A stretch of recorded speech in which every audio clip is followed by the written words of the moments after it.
Welcome to the EMEA Recruitment Podcast, brought to you in partnership with Operation Smile. We're proud to present a limited series in collaboration with Geneva Business School. Conversations with finance leaders will bring you the tangible experiences of specialist professionals with the expertise of the business school's leading academics.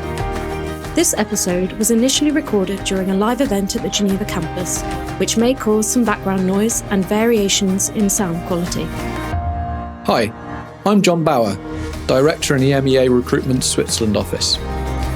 Thanks to a long-standing relationship with Geneva Business School, I'm proud to have brought the expertise of some fantastic professionals in my network to peers and students alike through this series. In this episode, you'll hear from Oriane Minger, Carbon Finance Manager at SCB Group, and Dr. Ilidio Silva, Professor of Finance, Accounting and Sustainability. They discuss the role of finance in developing a sustainable business, as well as how Oriane made the move from audit to sustainability. So I welcome everyone to this first event of the series, Conversations with Finance Leaders. So as John mentioned, this series of events is the result of a partnership between the Geneva campus of the Geneva Business School and the EMEA Recruitment. So my name is Ilidio Silva. I am lecturer of Accounting, Finance and Sustainability here at Geneva Business School, and I will moderate this conference. As a special guest, we have, as John mentioned, with us Oriane Minger, a Carbon Finance Manager at SCB Group.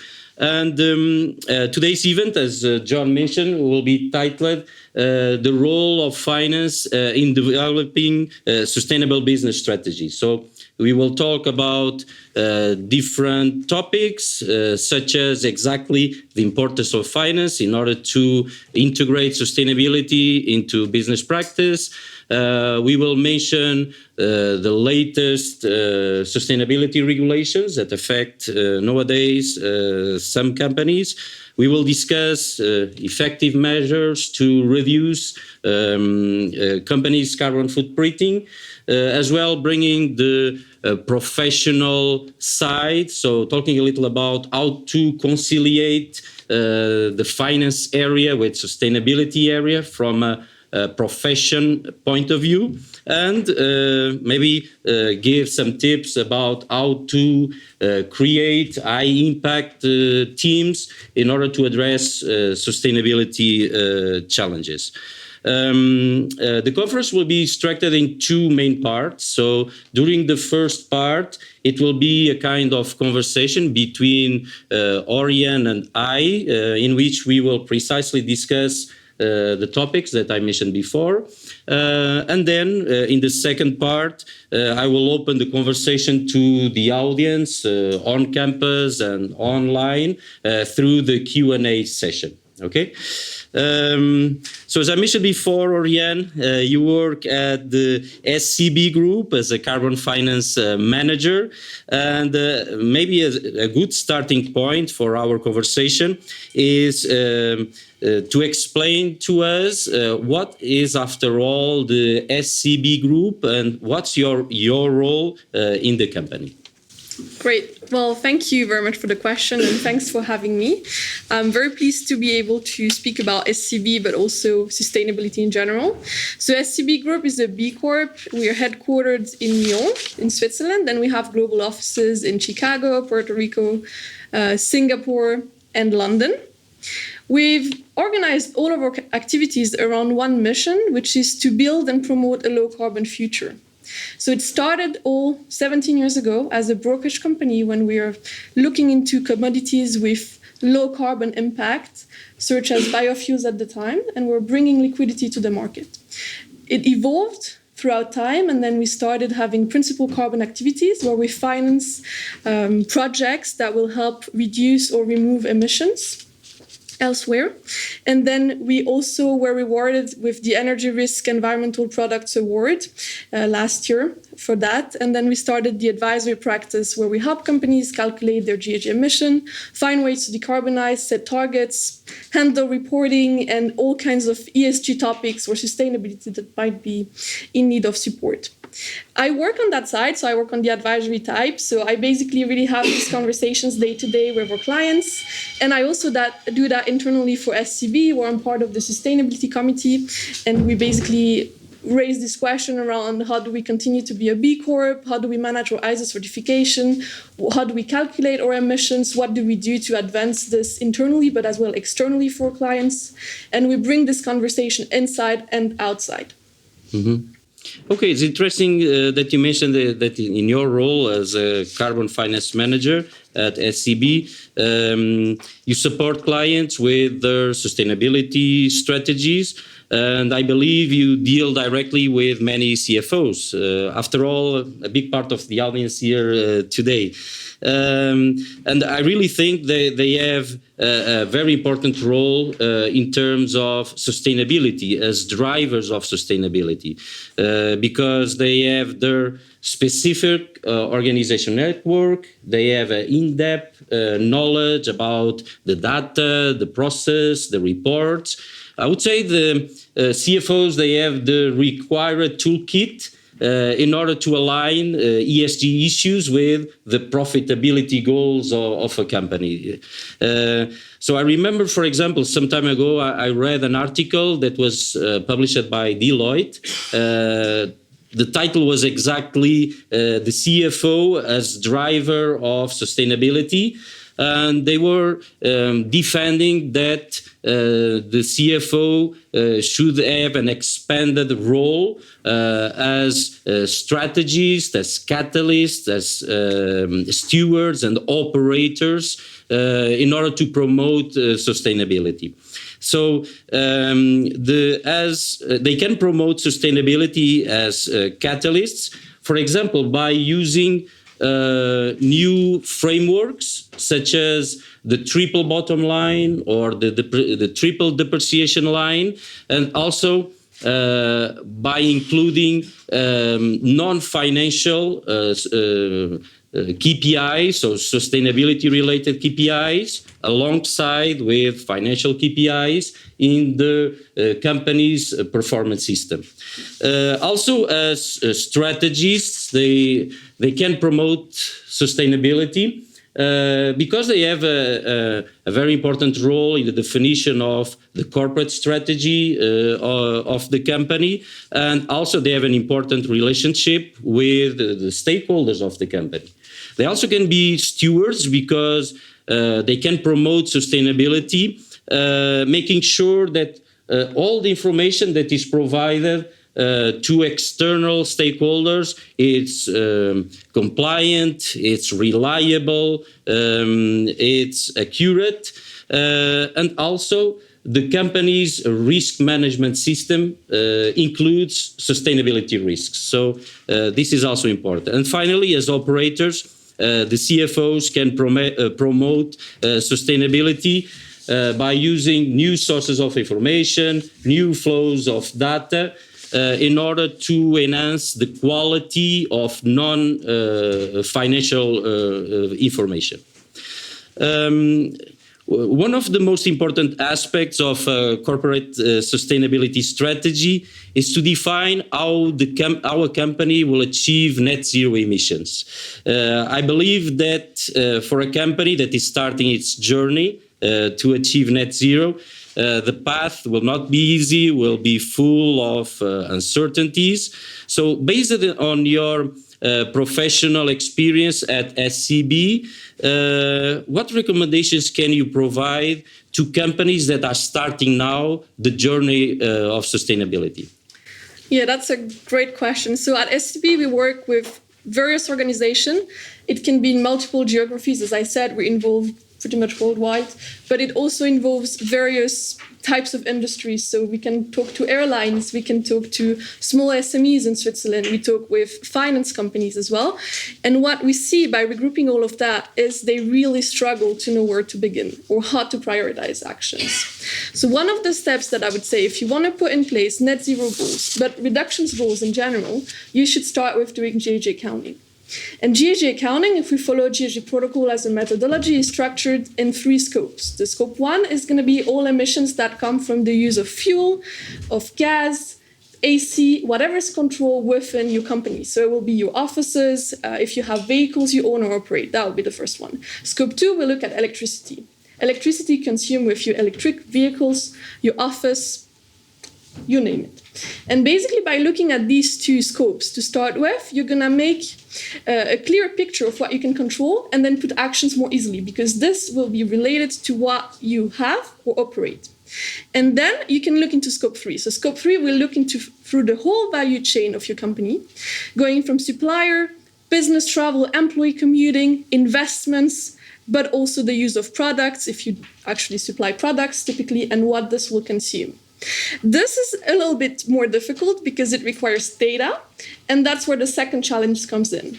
Getting access to the right data, making sure the data quality is there, working and collaborating with suppliers, but also with your different partners within your industry, and find out what is actually significant for you.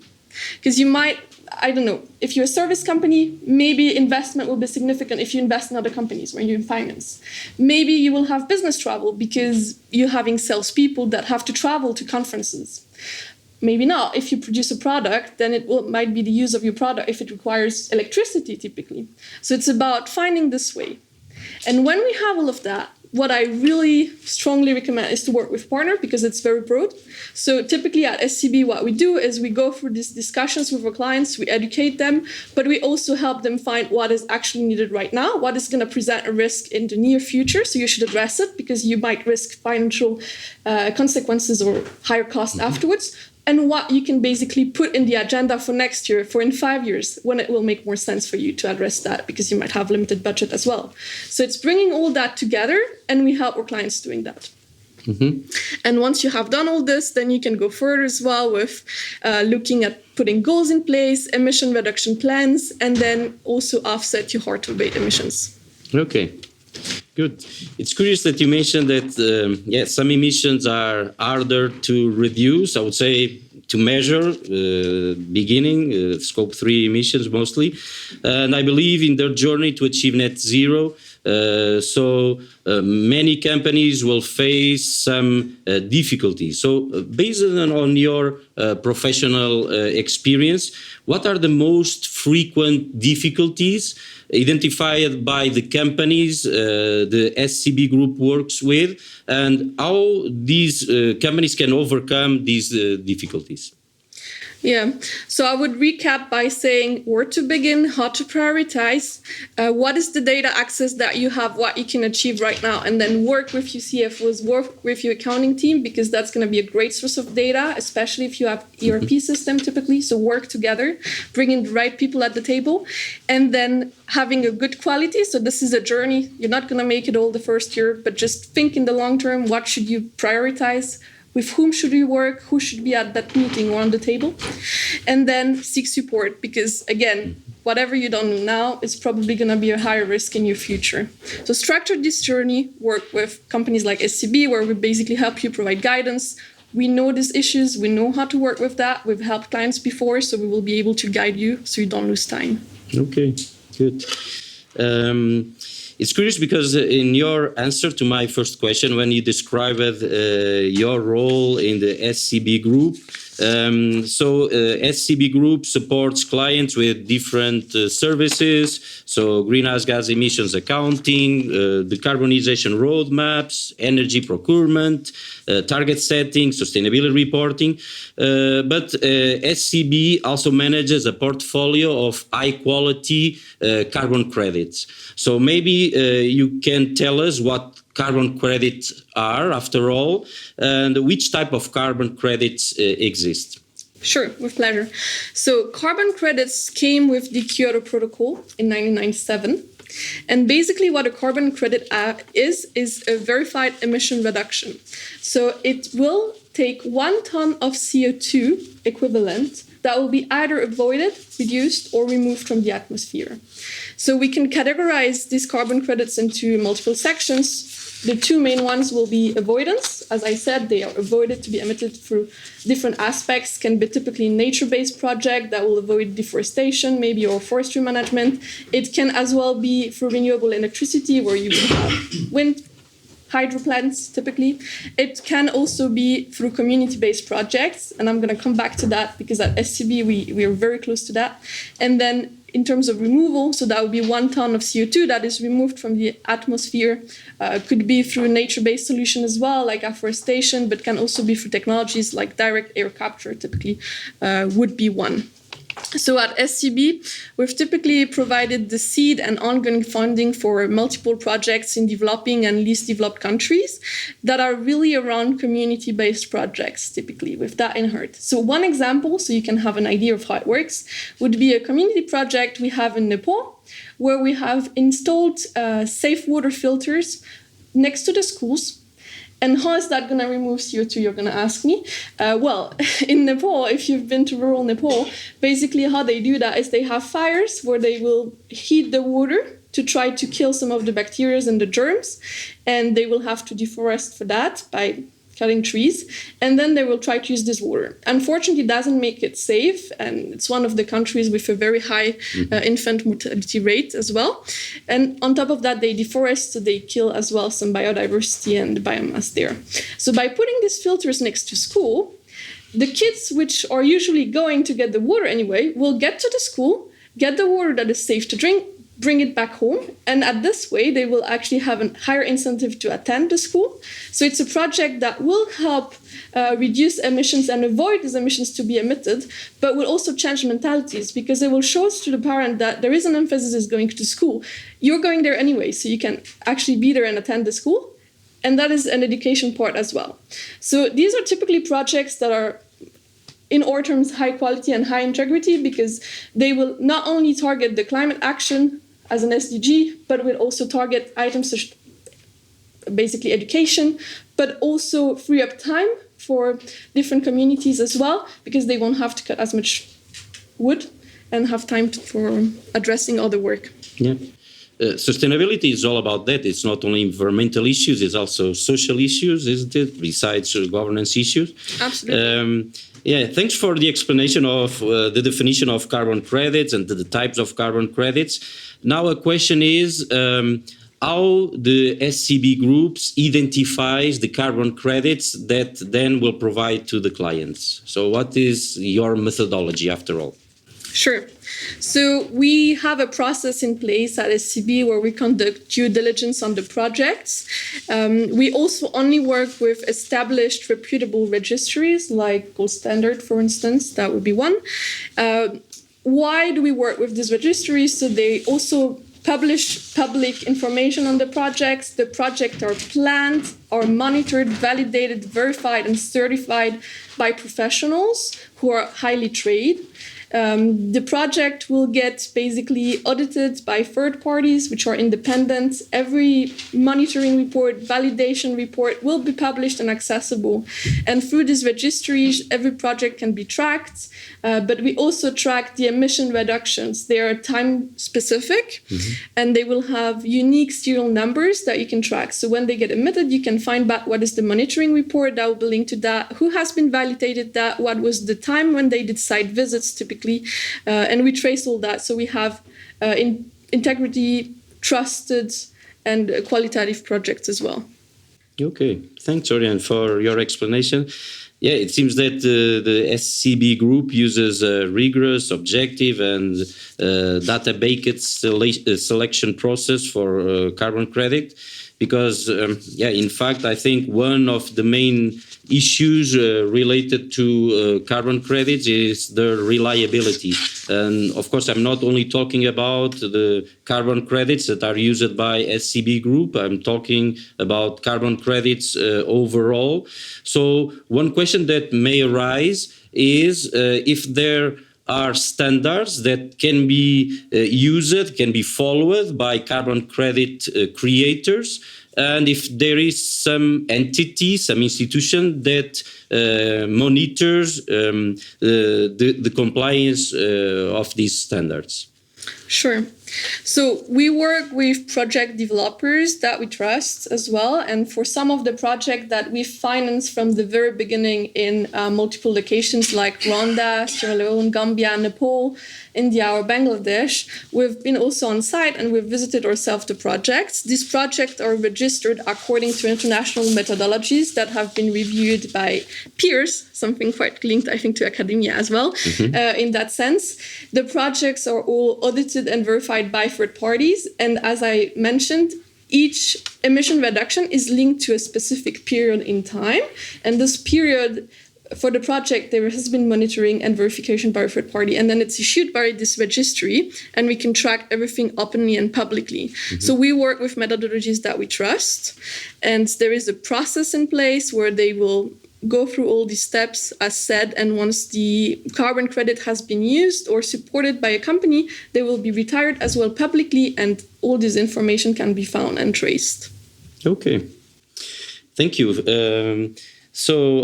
After your detailed explanation about carbon credits, maybe we now can refocus a little more on sustainability in general, because we're talking a little more on carbon credits.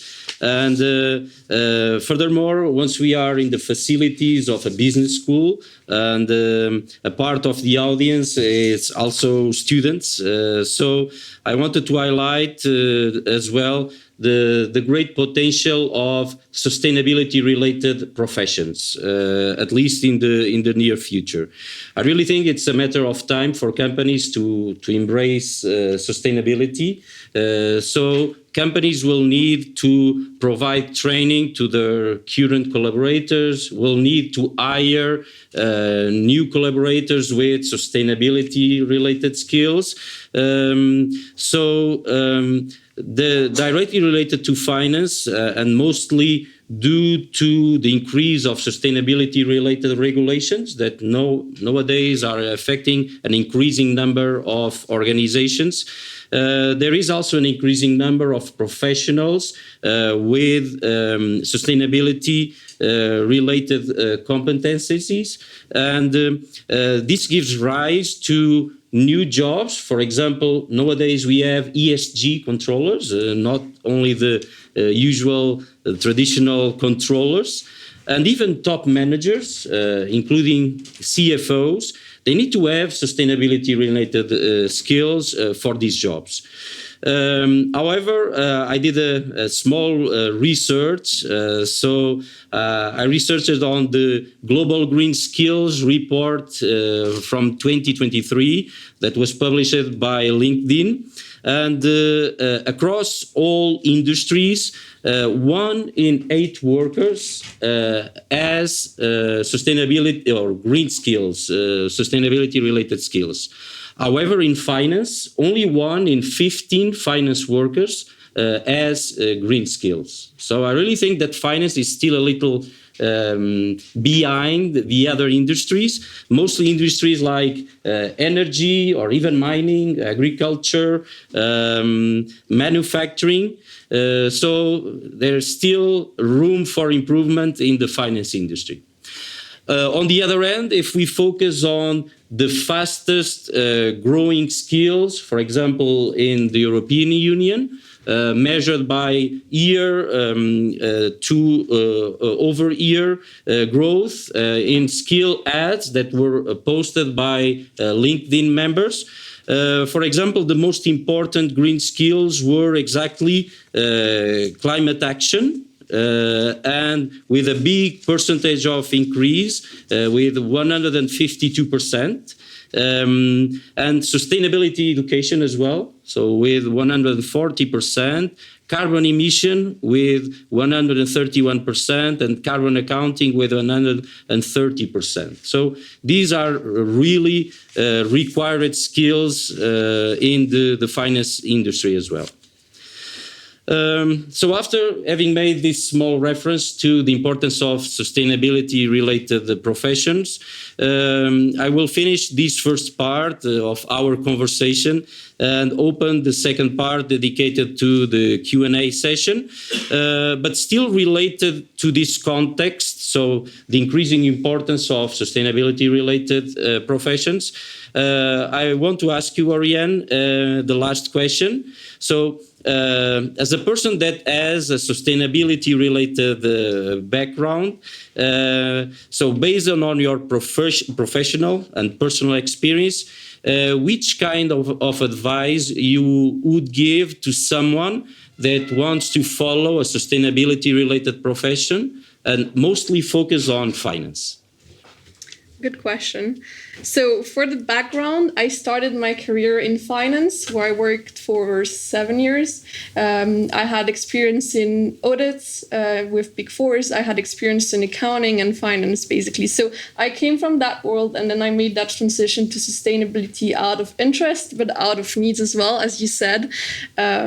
So what I could give as an advice is all the skills you're going to gather, be it as an auditor in accounting or in finance, will be useful afterwards. So when you're connecting typically GAG accounting or reporting, similar skills will apply to what you're going to be doing in finance, because the language is going to be similar. You're going to work with your colleagues that are studying on finance, because you will base some of your data on accounting data. So if you can understand these principles, the best and the better.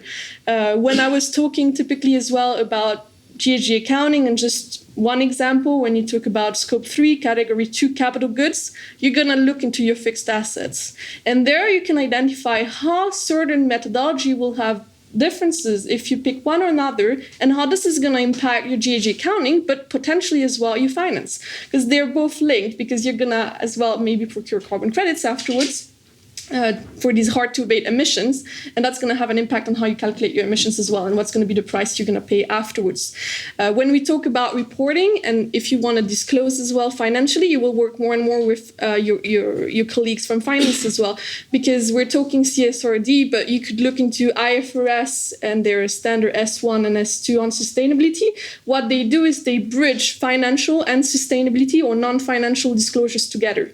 You're going to go through audits probably as well for GAG accounting data or sustainability and finance data in general, non-financial data as well. Similar processes. So this skill will be valuable in both ways. I would say be curious, because whatever way you're going to go, if you go into finance, you might look into ESG ratings as well, on how you do investments, taking into account ESG data. But you work for a company that you will be maybe an accountant, you're probably going to work with your sustainability team as well, if it's not something that's put on you because there is no financial sustainability team there. So be curious, gather these skills, bring this conversation to your companies, because it's needed right now. Okay. Thank you very much, Oriane, for your answer. So I now declare open the Q&A part. So be free to ask your questions here on campus or online. So I want to thank both Oriane and Dr. Silva. One of the wonderful aspects of my job here, my position as academic manager and overseeing the academic department here at Geneva Business School, is getting to meet and interact with such fascinating topics and experts. And so for me, I found this extremely insightful, looking at different aspects of carbon footprint and carbon trading that I had never even considered before. And so I hope that was as powerful for others. And so, like I said, we do open it up. I'll be moderating the Q&A. Okay. I know that we do have some folks online, so if they want to go ahead and ask, but anyone here on campus live would have any questions, please feel free to raise your hand. And when I call on you, maybe mention who you are before you go ahead and ask the question.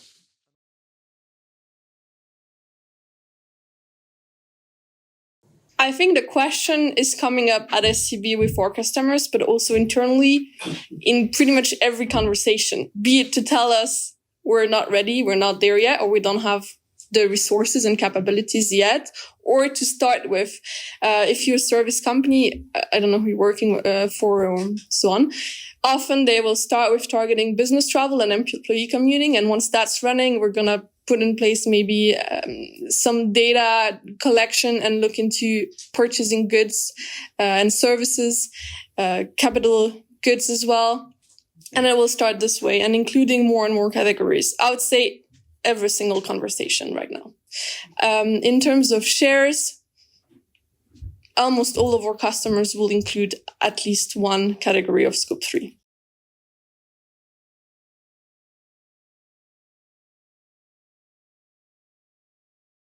Sure. I think it depends on the customer and the size of the company. So at SCB, typically when we have clients that come with these kinds of questions, we will start by saying, okay, where do you stand now? What are you doing? How is this related to your geography and what you will have in terms of voluntary or mandatory reporting? I've been discussing with some clients, and when it's not also internally, it's the suppliers or the customers that are pushing to get the data from them. And then when they start too late, it's usually much harder as well.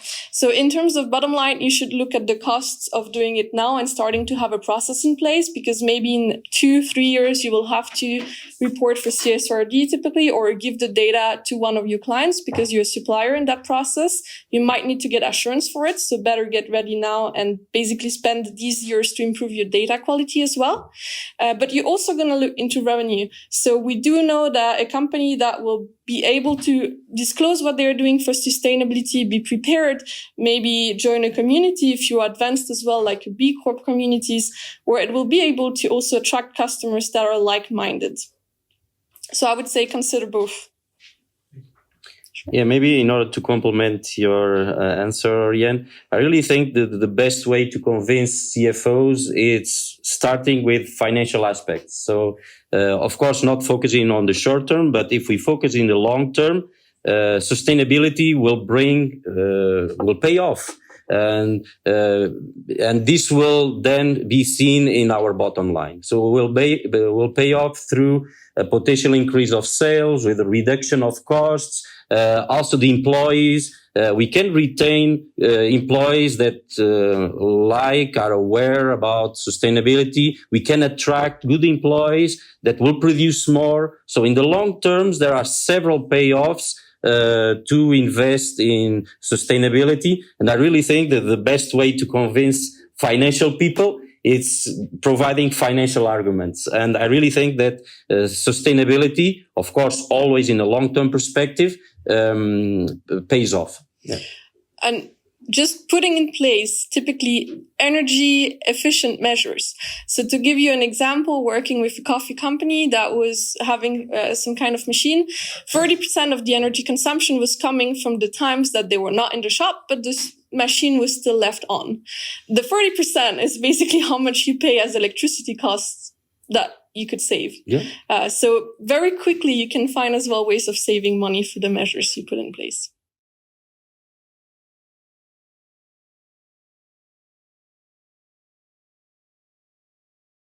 Happy to start with, and you can, I'm sure, complement, especially on the teaching part as well, from your experience. And if I break it down, so in terms of regulation, if you're within Europe, but as well broader globally, because we're in global economies as well, I would say CSRD is one of the big questions that's coming up and that actually lots of companies are working on. But again, if it might not be just your company, but you're part of a network and a value chain, and it might be your customer who wants this data from you, but it could be also you going to ask your customers how they use your products typically. So that will be one way. So don't just think, are you in scope for the next 1, 2, 3 years, but what's happening in your value chain. We're going to talk about EU deforestation law. Typically, if you're active in coffee industry and other certain commodities, that will be in place. We're also going to look into what's happening in Switzerland, because the Federal Council has launched a public consultation also to implement something similar to CSRD. So that's might be coming to as well pretty soon. In terms of other drivers, for some company, it might be marketing. For others, it will be cost reduction, but also ensuring that you're aware of what your risks are. As you said, we're going to look into building double materialities with some of our customers at SCB as well, where you will bring the financial aligned with the sustainability parts.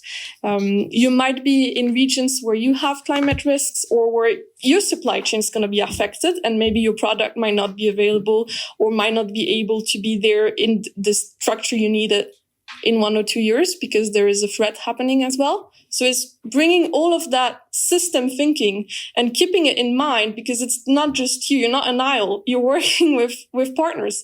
So you have to work with them on that. Can I jump in on this real quick? One of the topics for our future talks is planned to be on the new regulations and managing and navigating all of these new regulations. That is going to be, as of now, a planned future conversation. Okay, just to complement still the first part of the question, I really think that sustainability is a journey. And sometimes the journey starts in order to comply with the regulations. And this is already a good start. So if companies are concerned with complying regulations because the deadlines are arriving, so we really need to go deeper on sustainability. But then the other steps of the journey is trying to create a competitive advantage. So going even beyond the regulations, and then embed sustainability in the whole corporate strategy. So to think that sustainability is really a fundamental issue that should be spread by the entire company. Regarding the question about the business schools, I have a personal perspective, because I think that sustainability can be taught in almost any course, not only in finance. Engineers will have a specific perspective of finance, architects, lawyers, and we can do a lot for sustainability in our profession. And for sure, finance people that deals with money, in order to pay sustainability, we need to bring money. So sustainable finance, creating proper sustainable financing frameworks, in order to regulate how we will issue our green bonds, our social bonds, our sustainability linked bonds. And also as investors, we can align our values with sustainability. So I would say that not only business school, but I would say any school could be teaching sustainability, and in each topic, each course, sustainability can have a specific perspective, and then the student that captures all these perspectives will be, I would say, a richer person in terms of abilities, and maybe as well in terms of ethics as well. Thank you. We've got a question from online. Yeah. We have an online question. So Priska, thank you. Priska asks, with increasing regulatory demands around ESG reporting in Europe, how do you foresee Swiss businesses adapting to upcoming EU and Swiss regulations? And what role should governments play in supporting this transition?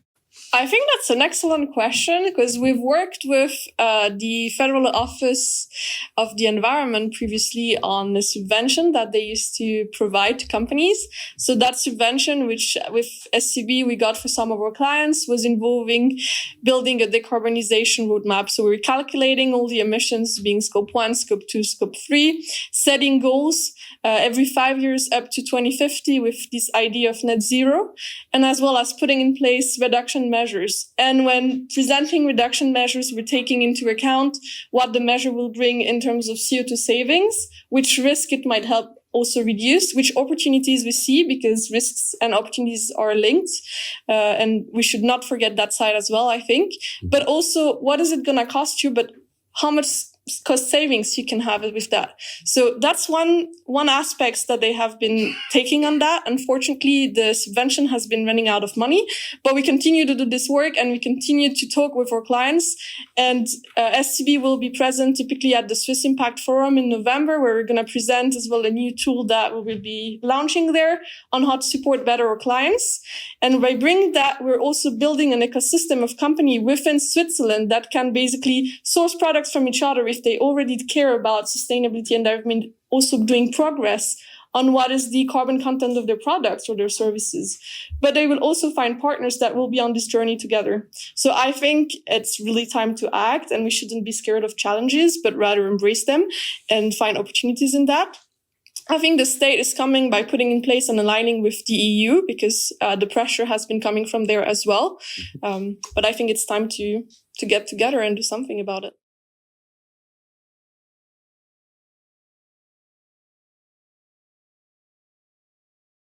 Okay, maybe I talked more about green skills, and maybe you can pick. Okay, yeah, the green skills that I mentioned before, it's after all the specific skills that people can have in different sectors. I confess in my presentation, I focus more on finance. And for example, a good example of a person with green skills we have here is Oriane. So the skills to calculate the carbon emission, to advise how to mitigate, reduce these emissions, how to set reliable goals, sustainability goals, focusing on emissions. So it's a gather of specific knowledge, because of course there are some concepts that we need to know, some theory, but as well the motivation, the engagement to create a better world and a better society. So all this can be part of the green skills. Yeah. So. In terms of developing and developed countries or least developed countries, I think there are some things that are just common. So we have the same issues. We need to basically reduce our emissions. We need to reduce or change the way we're working, because it's just not going to last if we have net zero goals. So that's going to be the same. Now, the level and the types of actions that can be done and the means that are available will be different if you talk about the global north or the global south, to keep it a bit generic there. Basically, we see that climate finance is a tool that has been used to bring financing from the global north to the global south to address these issues. So an example that I will give is the projects that we've been financing and visiting on the ground that we've been developed basically at SCB, is in Bangladesh. So basically what we're doing there is we have a refugee camps for Rohingyas, and they have really troubles to basically get access to food, but also get access to efficient cook stoves. So what has been done is they've actually built a factory from the local people there and the refugees that are working and have acquired these skills on how to build efficient cook stoves that they have used and that have been designed specifically for the refugee camps. So in there, typically they're still burning wood, but much less. It's much safer to use as well. But bringing typically stoves like we have here electric would not make sense, because they don't have access to electricity in the first place. So the development is going to be for a different way. But it's still about changing the mindset and how can we adapt our behavior so we first reduce and avoid emitting before we have to remove all these emissions that we have emitted. So typically what we do at SCB in this case is we've put the investments in from the beginning. We finance this project in which we really believe that are also aligned with our values. And then we bring investors along with us, companies that want to have an impact on the emissions that are emitted in the world, maybe compensate or make a climate contribution. But we're also basically going to fund these projects that have really high co-benefits. So you're not just looking into the emissions, but really about this global idea of sustainability that goes beyond the E as well. Mm-hmm. So that's one example. But you can also, of course, and you should reduce what is happening in your operations too.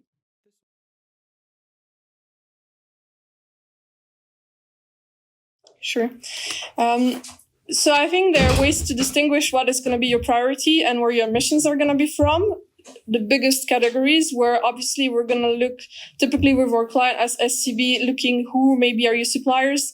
I'm thinking of you, probably you have a lot of main parts that you're going to purchase as well to manufacture the products. So it's going to be targeting the main suppliers, but maybe also materials that will be at higher risk in terms of climate, or where you can have an impact. So you're going to gather some of the data from your suppliers. What you cannot have is build the most reliable estimate, but find a plan to basically get access to this data for a time. So that would be the first bit. And then from there, making sure you have either consistent methodology over time, because if you change your methodology, the data are not comparable afterwards anymore as well. And if you make changes, then go back in times to adjust your baseline, for instance, would be one aspect of it. Building KPIs, they can be of different contents. So it can be, how many suppliers have you been able to talk to this year? Have you maybe put in place in your contracts that it will be part of it, that they will have to supply you with some data that will help you calculate, maybe you calculate their scope 1 and 2 to be able to get you scope 3. That can be one aspect of it. How many suppliers have you addressed or talked with throughout the year to improve your data throughout times? But it can also be, what are your emissions per product? What is the emission per revenue, per dollars in your revenue as well. So I would take all of that into account together and then work on these KPIs that make sense for your business. Now, not having a look at your GG accounting, obviously that would be more precise, but in general, I would say things that make sense, but that can help you progress for a time.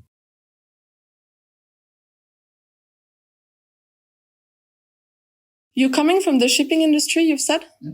Okay. So the shipping industry is as well in scope for EU ETS. So whatever you're not going to do to reduce your emission, you will have to pay because it's compliance. So on that side, it's going to be impacted anyway. So you have already a financial incentive of reducing your emission because you're being taxed by the states, by the European Union. So that will already be one factor.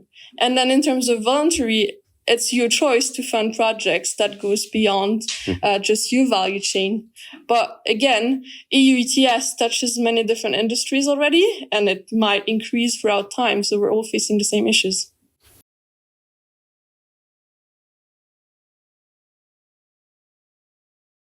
Well, there is the CBAM, Carbon Border Adjustment Tax. Basically, they're looking at this at leakage. It's coming in. Shipping is an industry that has been integrated in the EU ETS fairly recently still. So CBAM is coming. CBAM is now targeting other industries like steel, for instance. So it will increase and come and address this problem of carbon leakage, basically. So it's just a matter of time until you will be having to face compliance there.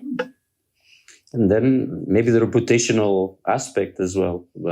If we see companies that are trying to get away, so I don't know in which way this will affect the image of the company as well. I think there is much happening in that sphere. So we're very much looking into it as well at SCB. And we have CEO who is very visionary, I think, in that sense. So we're developing our own tools as well linked to that. And we've been really studying that topic. So I think AI can help on some aspects of it. But then some of the points will be really getting whatever you have close. So typically in terms of data quality, if you can have activity data or supplier data, you will have much more precise result because you will know if you ask your supplier exactly what they have done, what they have put in place to reduce their emissions. And then if you don't have this, you would go typically look into activity data. So what exactly are your products? If we look about purchases, what are you purchasing in which quantities? And then you can find assumptions or emission factors. AI can help you also basically describe these estimates or adjust them better. And then what you will look into is going to be spend-based if you have none of these. And then that's where usually companies start and you go up the ladder. You're going to talk with your accounting teams. Now, some system or some data cleaning steps can be supported through AI, I think. And that will be one of the examples on how you can work with that. It's still very much new, right? And that's fair. But as is GHG accounting and as it's evolving. So we have to keep in mind that. And I think my answer will be different probably in a year or two because new tools will be available and we will be able to change that as well.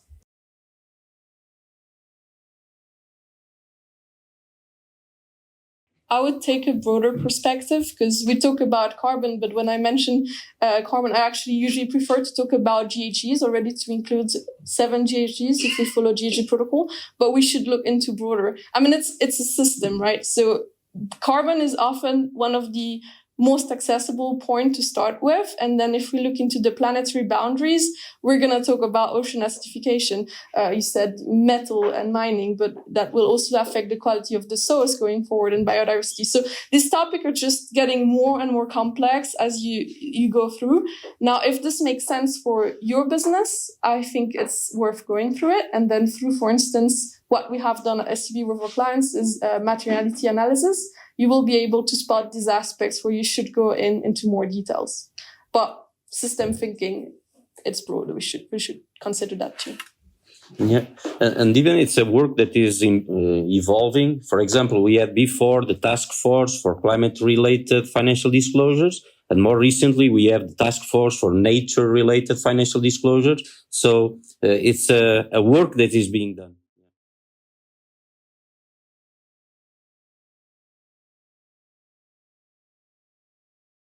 Okay, so this is related with the sustainability-related skills, isn't it? So it depends a little on the sector that we are talking about. For example, the study that I mentioned before, that was the Global Green Skills Report, that was published by LinkedIn on 2023 for finance in the European Union, because in the US it is a little different. They think that climate action planning is really one of the most important skills. So and the measure is the ads they put, the LinkedIn members they put on LinkedIn. Also we could find other perspectives as well. Sustainability education, it's also it seems a good profession, and carbon emission, carbon accounting. So for an MBA student, I think it can be a differential point in order to get a job. Mostly we are talking about finance, because nowadays we expect almost the traditional skills of a financial professional. And adding to that, if the candidate also has sustainability related skills, I think they will outstand from the crowd, I would say. And if we do that sooner, so it will be even better.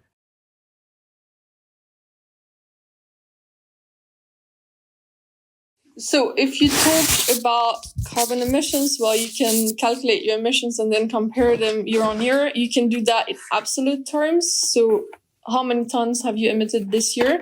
But you can also look at intensity targets. So what were the embedded emissions into your product or service or linked to revenue or cost typically? So that would be one aspect of it.